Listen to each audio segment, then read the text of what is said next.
imma aħna maħniex. Il-budget tas-sena d-dieħla se jkun l-akbar budget li se jkun investa fl-akkomodazzjoni soċjali.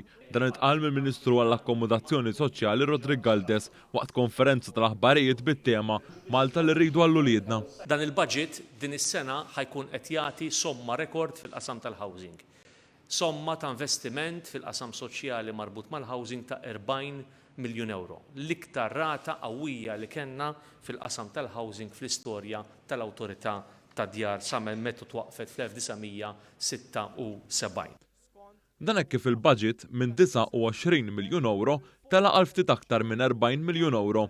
Il-Ministru Rodrik Galdes għal kif dan huwa budget soċjali fejn il-lista ta' stennija għad-djar tal-Gvern mistennija tonqos minn 1700 applikant għal 800 applikant sal-aħħar tas-sena d-dieħla.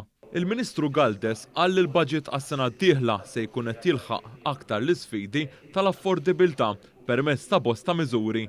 Fost dawn hemm l-estensjoni tal-equity sharing li issa ġiet estiża għal dawk li għandhom il-fuq minn 30 sena fejn il-Gvern jidħol għal massimu ta' nofs il-prezz tal-proprjetà.